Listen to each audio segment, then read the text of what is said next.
instantaneous center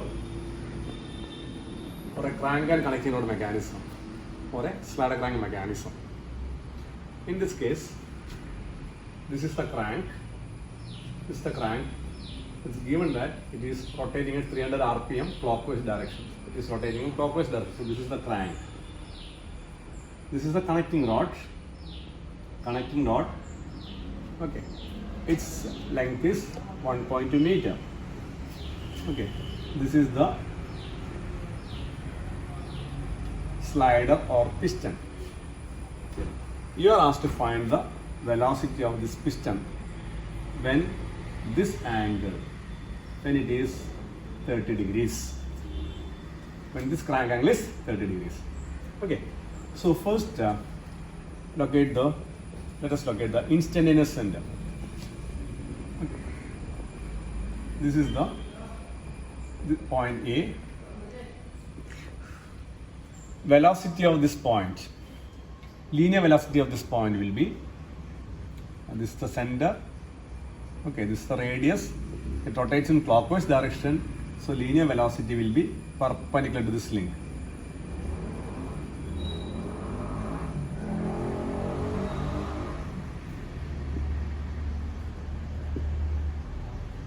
Okay, we can calculate the value VA.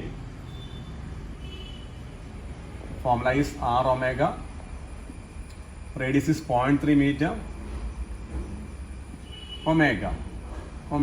It is given that it is rotating at 300 rpm. N is 300 rpm. So omega is 2 pi n by 60. 2 pi into 300 by 60. That much meter per second. So you know its velocity.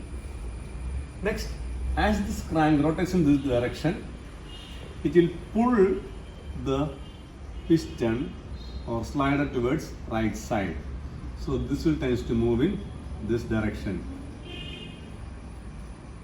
Okay. So this is the direction of velocity of A and this is the direction of velocity of B. Now locate the instantaneous center. For that, draw perpendicular to VA and VB. This is VB. Okay, draw perpendicular to VB. Now draw perpendicular to VA. Draw perpendicular to VA means, okay, these two are at 90 degrees. So perpendicular to VA means it will be just the extension of this point, and this is going to be your instantaneous center.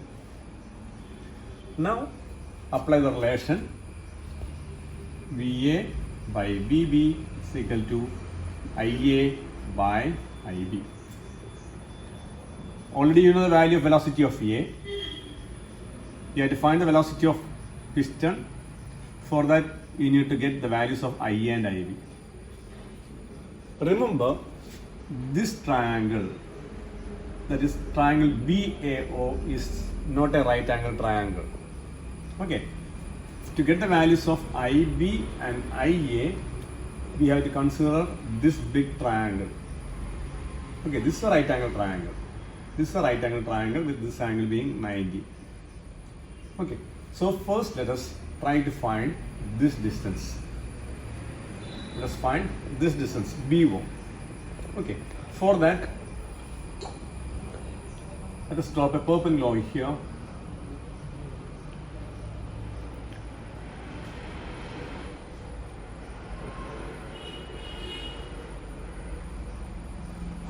Let it be C. Okay, now this total distance BO, will be equal to BC plus CO. What is CO? If this is 0.3 and this is 30, this CO will be 0.3 cos 30.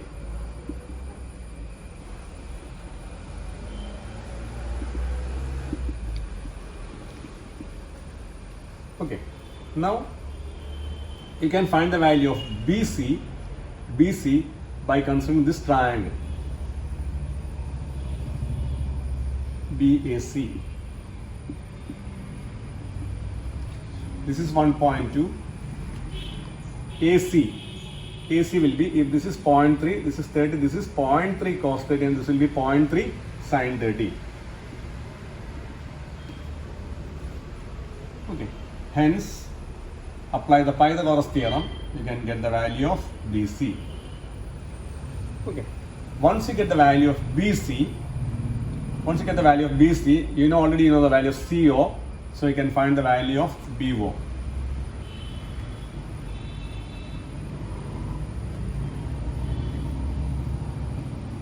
Okay, then you consider this big triangle.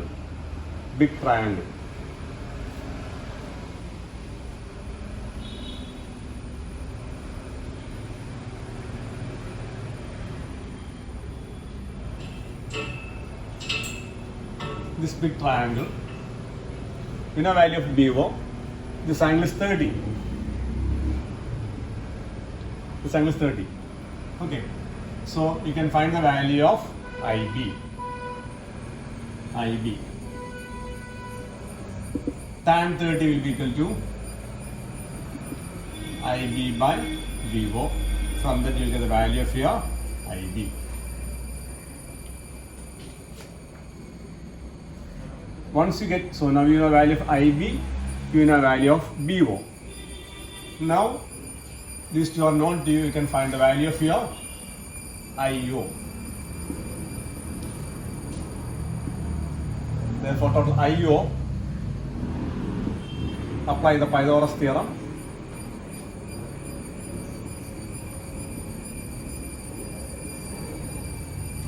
Okay, once you get the value of IO, deduct 0.3, you will get the value of your IA.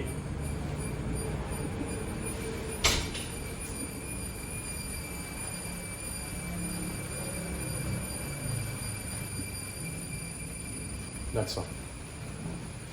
Now,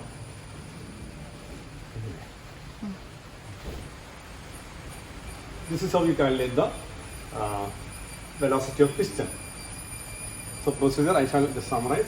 You just find this distance, the proper perpendicular, and find the value of this BO. This distance plus this distance. This will be 0.3 cos 30. This will be 0.3 sin 30. Apply the Pythagoras theorem. Get this value. Now you will be getting this total value. Then you consider this big triangle. This is a right angle triangle. This is a right angle triangle. Okay. Remember, this one is not a right angle triangle. This is a right angle triangle. This angle is 90, this is 30. You know this distance, find this one. Then you find this one, from the deduct 0.3, you will be getting value of IA. Now, Okay.